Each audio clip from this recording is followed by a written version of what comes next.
this is a humanitarian crisis we're going through. Lots of people coming through, and the stuff I've seen here on the border. I mean, I'm a veteran. I served in Iraq, and I've seen.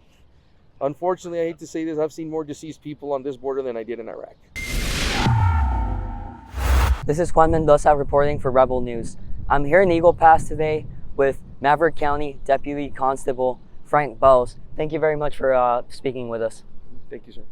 So, Eagle Pass has been getting a lot of attention and a very big increase in illegal crossings. So what have you been seeing throughout this whole sector here? All throughout the community, all throughout Maverick County, the numbers of undocumented persons crossing has risen dramatically in the past couple of months, ever since last year. Right here at this location where we're underneath Port of Entry 2 here in Eagle Pass. And up until about less than a month ago, this was the main crossing point. We were averaging about 25 to 50 people per hour crossing here in small groups constantly, all throughout the day, all night, 24 hours a day, 7 days a week.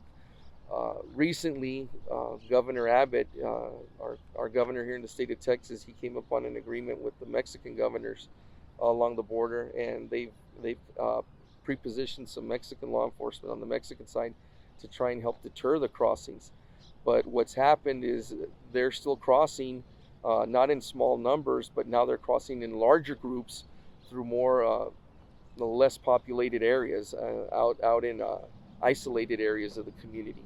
And whereas before they were crossing in smaller numbers between 2 to 10 with frequency, now at every about 2 to 3 hours they're crossing between 100 to 300 or 400 people every couple of hours, large groups at the same time.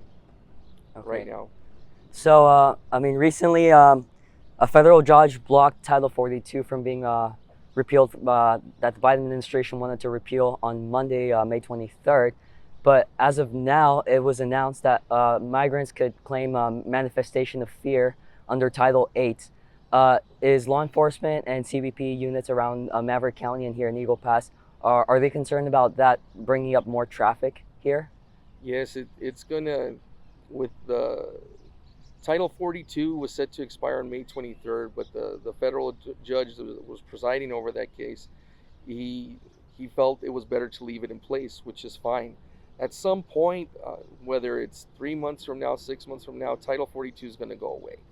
But with the onset now that they're allowing the undocumented persons to come across and utilize Title 8 to try and claim some type of any kind of humanitarian relief, that just opens the door for even more people to come in. As it is right now, there's hundreds crossing every few hours.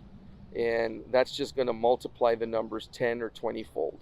We've been told as about 2 months ago that right here in our sister city of Piedras Negras, Mexico, right across from Eagle Pass, that back then there was about 7,000 to 10,000 undocumented persons waiting to cross back in March when they were going to lift Title 42.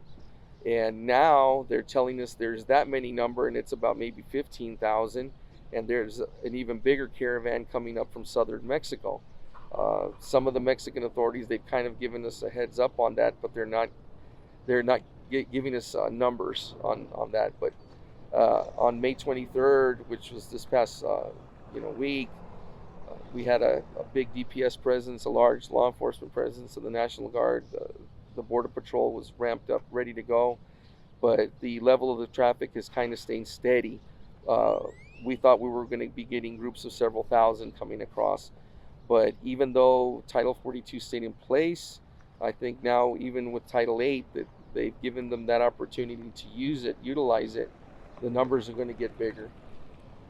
So also another thing that Governor Abbott did is that he signed treaties with governors throughout the border states in Mexico to try to make sure there was enforcement on both sides of the border.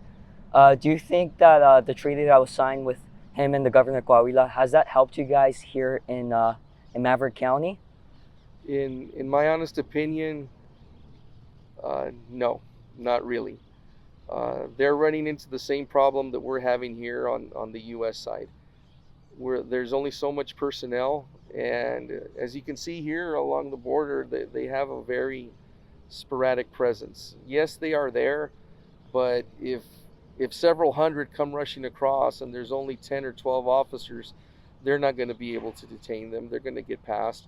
Or especially if we have even larger groups like what they're predicting to come through of 1 to 2 to 3,000 coming all across at the same time, I don't think the Mexican authorities have that much of resources to try and contain those numbers. That's going to be very difficult for them, as it's been very difficult for Border Patrol and state and local law enforcement for us to do it here. There's only, the example I'll give is this: Eagle Pass is a community of about 35,000 people. Just Eagle Pass. Within Maverick County, we're about 55 to 60,000. Imagine introducing 3,000 to 5,000 people into this community per day. That's going to be a big number. And then eventually, these persons they're going to be processed. Some of them are going to be sent back. Some of them are going to be allowed in. Now, imagine Miami, Florida, having the population of several million people, having 10 or 20,000 people dumped on or brought to their city in one day. That's a big number.